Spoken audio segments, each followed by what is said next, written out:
વિધિવત ચોમાસાના મંડાણને હવે ગણતરીના દિવસો બાકી રહ્યા છે ત્યારે હરિયાણા નખત્રાણા પંથકમાં હાલે ધરતીપુત્રોની હાલ દુવિધાના વમળમાં ફસાયેલી હોય તેવું લાગી રહ્યું છે। ભલે ખેતી એટલે અનિશ્ચિતતા કહેવાય છે, પરંતુ છેલ્લા 3-4 વર્ષથી તો જાણે મોટાભાગના ખેડૂતો હવામાનની અનિયમિતતાના કારણે પરેશાન થયા છે। જૂન મહિનામાં કપાસ મગફળી વાવેતરનો સમય ખેડૂતો કોરવાળના શ્રી ગણેશ કર્યા છે। છેલ્લા ઘણા સમયથી પડતી ગરમી લૂએ ખેડૂત વર્ગના કામ પર બ્રેક લગાડી છે। સખત કાળઝાળ ગરમી ઓછી થવાનું નામ જ લેતી નથી, જેના કારણે પંથકમાં વાવેતર અટવાયા છે। પ્રગતિશીલ ખેડૂત વેણીલાલભાઈ રૈયાણીએ કચ્છ 10 સાથે વાતચીત કરતા કહ્યું હતું કે વરસાદ એટલે કાયદેસરનું ચોમાસું ક્યારે આવશે એ પણ નક્કી થતું નથી। હવામાન ખાતાની આગાહી હોય કે ભલે અંબાલાલ પટેલની આગાહી હોય, 7 થી 8 તારીખના ગુજરાત સહિત કચ્છભરમાં ચોમાસા પહેલા ભારે વરસાદ થશે। આ આગાહી ઠગારી નીવડે છે। એવા સંજોગોમાં ખેડૂતોને કયા પાકનું કેટલું અને ક્યારે વાવેતર કરવું એ દરેક ખેડૂત વર્ગ માટે અઘરું બન્યું છે। ચોમાસાના વિધિવત આગમન પૂર્વે જ પંથકમાં ખેડૂતો પોતાના ખેતરમાં વાવેતર માટેની તડામાર તૈયારી આરંભી દીધી છે। વરસાદ આધારિત ખેતી કરતા ખેડૂતો પોતાની વાડી ખેતરમાં ખેડાણ કરીને જમીનને સંપૂર્ણપણે તૈયાર કરી દીધી છે। હવે માત્ર આકાશમાંથી અમૃત વર્ષાના શ્રી ગણેશ થાય તેની આતુરતાપૂર્વક રાહ જોઈ રહ્યા છીએ। તાલુકામાં રોકડિયા પાક તરીકે મગફળી અને કપાસ ઉપરાંત ઓછા પાણીમાં થતા ગુવાર, બાજરી, જુવાર, એરંડા તેમજ જમીનની ફળદ્રુપતા વધારતા ટૂંકા ગાળાના કઠોળ પાકો જેવા કે મગ, મઠ, અડદનું વાવેતર વિપુલ પ્રમાણમાં થશે। નખત્રાણા અને ગ્રામીણ વિસ્તારોના મુખ્ય મથક ગામડામાં રોનક જોવા મળે છે। ડેપો અને ખાનગી દુકાનો પર ગુણવત્તાયુક્ત બિયારણ, જંતુનાશક દવાઓ અને રાસાયણિક ખાતરોની ખરીદી ખેડૂતોએ શરૂ કરી છે। ખેડૂતોની મૂંઝવણમાં વધુ એક ડીઝલનો ડોડો ઉમેરાયો છે। આસમાને પહોંચેલા ભાવ અને અછત ખેડૂતો માથે ડામ દઈ રહ્યા છે। મજૂરોની અછત પણ મુશ્કેલી ઊભી કરી રહી છે। ટૂંકમાં ખેડૂતોની આર્થિક તેમજ અન્ય સમસ્યા જોતા જ નખત્રાણા પંથકમાં સફેદ સોના, કપાસની ચમક અને મગફળી, એરંડાની આવક કેટલી રહેશે તે દિવાળીની આસપાસ જ ખબર પડશે। ભીમાસરથી Bhuj national highway Reldi railway crossing ઉપર ઓવરબ્રિજ બનાવવાનો લાંબા સમયથી ખેડૂતો તેમજ તંત્ર વચ્ચે ઘર્ષણ ચાલી રહેલ છે, જેનું મૂળ કારણ નેશનલ હાઈવે ઓથોરિટી જૂના ફાટક ઉપરથી ઓવરબ્રિજ બનાવવાના બદલે 19 જેટલા ખેડૂતોની ફળદ્રુપ જમીનમાંથી ઓવરબ્રિજ બનાવવા માંગે છે।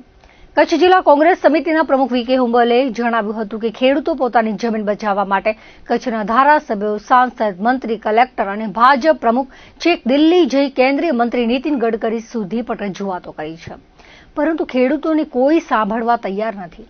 કોઈ પણ ભોગે ખેડૂતોની જમીનમાંથી સરકાર ઓવરબ્રિજ બનાવવા માંગે છે। સવાલ એ આવે છે કે શા માટે જૂના ક્રોસિંગ ઉપરથી ઓવરબ્રિજ બનાવવામાં આવતો નથી।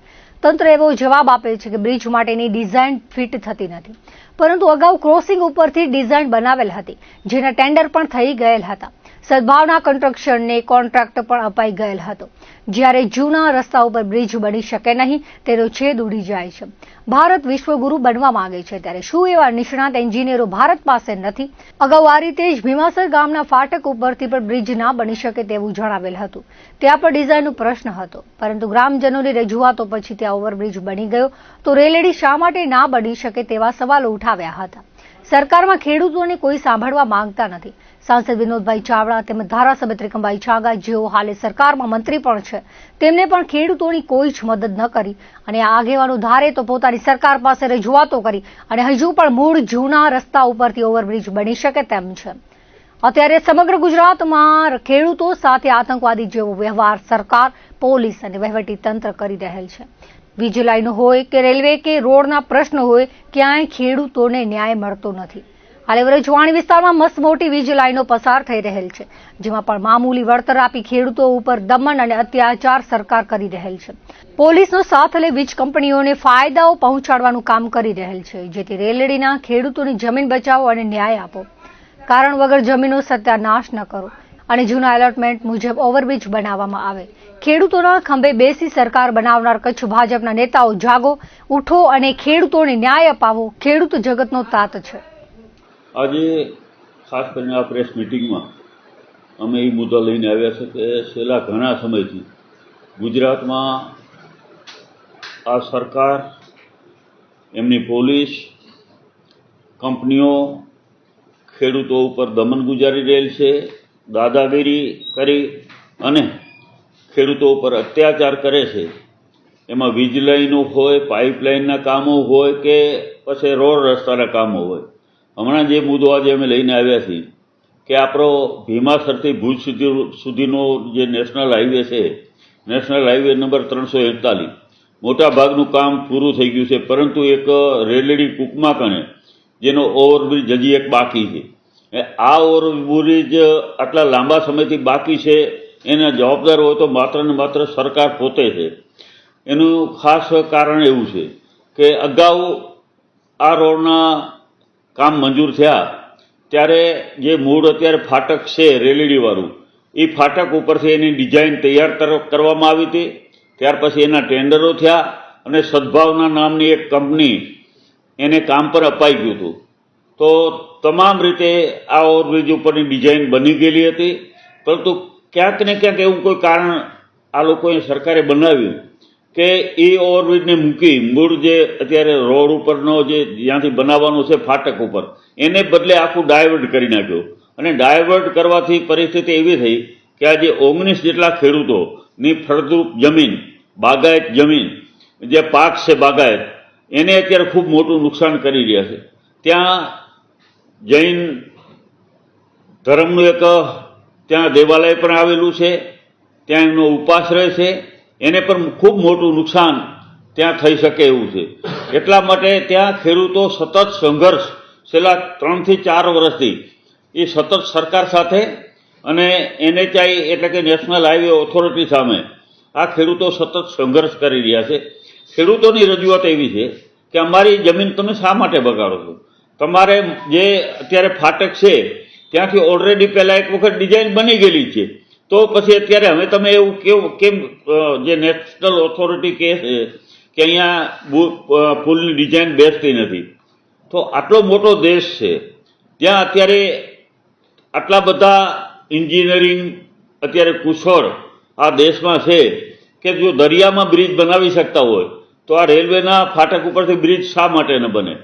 પરંતુ ક્યાંક ને ક્યાંક કોઈકનું કોઈક ભાજપના નેતાઓનું હિત ક્યાંક ને ક્યાંક જોખમાતું હોય અને આ ઓવરબ્રિજ બદલવાથી એમને ફાયદો થતો હોય એવું અમને દેખાય છે. ત્યારે છેલ્લા ઘણા સમયથી આ ખેડૂતો સતત રજૂઆતો કરે છે, સંઘર્ષ કરે છે અને ખાસ કરીને કચ્છ જિલ્લાના આપણા સાંસદ વિનોદભાઈ ચાવડા પાસે ગયા, એમની પાસે રજૂઆતો કરી. એમના પછી આ વિસ્તાર એટલે અંજાર ધારાસભ્યના મત વિસ્તાર છે, જેઓ અત્યારે હાલે મંત્રી છે એવા ત્રિકમભાઈ સાંગા પાસે પણ રજૂઆત કરવા ગયા, ત્યાં પણ એને કોઈ સાંભળવામાં ના આવ્યા. એના પછી કલેક્ટર શ્રી પાસે રજૂઆતો કરી, એમને પણ ખેડૂતોને સાંભળ્યા નહીં. એના પછી તમારે ભાજપના પ્રમુખ જિલ્લાના દેવજીભાઈ વર્તન પાસે ગયા, ત્યાં પર કોઈ સાંભળ્યું નહીં. ગુજરાત સરકારમાં મુખ્યમંત્રી, ગૃહમંત્રી સુધી ગયા, કોઈ એને સાંભળ્યા નહીં. અને ખેડૂતો ના છૂટકે દિલ્હી સુધી ગયા, જ્યાં દિલ્હી સુધી જે આ રોડના મંત્રી છે એવા નીતિન ગડકરીજી, એમની પાસે પણ ગયા. એમને આશ્વાસનો આપવામાં આવ્યા દરેક વખતે કે અમે કહીએ છીએ, અધિકારીઓને કહીએ છીએ, પરંતુ કોઈ નિર્ણય ન લેવાનો. અધિકારીઓ અત્યારે અડગ છે કે અમે ખેડૂતોના ક્ષેત્રમાંથી જ ઓવરબ્રિજ બનાવીશું. ખેડૂતોના ક્ષેત્રોમાંથી બનાવવામાં સરકારને પર વધારે ખર્ચ થવાનું છે, જમીન સંપાદન કરવી પડશે, એના પછી આટલો બધો લાંબો બ્રિજ બને છે, એનું ખર્ચ પણ વધવાનું છે. પણ ક્યાંક ને ક્યાંક અધિકારીઓ પોતાના હિત માટે થઈ અને કોઈ વાત સ્વીકારવા તૈયાર નથી. ક્યાંક ને ક્યાંક મંત્રીઓને, સાંસદને, ધારાસભ્યોને પણ નેશનલ હાઈવેના અધિકારીઓ ઉઠા ભરાવતા હોય એવું અમને લાગી રહ્યું છે. વિચાર કરો કે અત્યારે પોલીસનો સાથ લઈ અને બળજબરીથી કોઈ પણ ભોગે એ અત્યારે ત્યાં ઓવરબ્રિજ બનાવવા માંગે છે. તો આ ખૂબ જ દુઃખદ બાબત છે. અને ખેડૂતોને આટલો અન્યાય શા માટે? ભારત દેશ એક ખેતી પ્રધાન દેશ છે અને ખેતી પ્રધાન દેશમાં બને ત્યાં સુધી ખેડૂતોને ક્યાંક ને ક્યાંક મદદરૂપ બનવાનું હોય. અંજારના ભીમાસર નજીક આવેલી ખાનગી કંપનીમાં અચાનક ભીષણ આગ ફાટી નીકળતા દોડધામ મચી ગઈ હતી. શુક્રવારે સાંજે 5 વાગ્યાના અરસામાં ભચાઉ નગરપાલિકાની ફાયર શાખાને ફોન દ્વારા સૂચના મળી હતી કે ભીમાસર પાસેની એક ખાનગી કંપનીમાં રાખવામાં આવેલી ભૂસીમાં અચાનક આગ લાગી છે. આગે જોતજોતામાં રૌદ્ર સ્વરૂપ ધારણ કરી લીધું હતું. બાજુમાં આવેલા એક મોટા ગોડાઉન તેમજ પાછળના ભાગે ખુલ્લા પ્લોટમાં પણ પ્રસરી ગઈ હતી. ઘટનાની ગંભીરતાને ધ્યાને લઈને ભચાઉ ફાયર બ્રિગેડની ટીમ તાત્કાલિક અસરથી ઘટના સ્થળે દોડી ગઈ હતી. આગને કાબૂમાં લેવા માટે યુદ્ધના ધોરણે કામગીરી શરૂ કરાઈ હતી.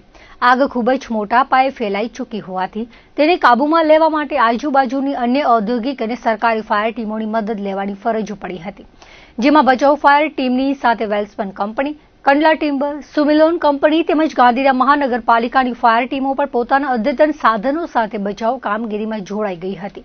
5 જુદી જુદી ટીમોના સંયુક્ત અને સતત પ્રયાસોના અંતે આ ભયાનક આગ પર સંપૂર્ણપણે કાબુ મેળવી લેવામાં આવ્યો હતો, જેના કારણે મોટી હોનારત ટળી હતી. બચાવ કામગીરીમાં બચાવ ફાયર ટીમ, ગાંધીધામ મહાનગરપાલિકાની ટીમ, કંડલા ટિમ્બરની ટીમ સહિતના ફાયર ફાઇટરોના જવાનોએ જીવના જોખમે ભારે જહેમત ઉઠાવીને આગને સંપૂર્ણપણે શાંત પાડી હતી.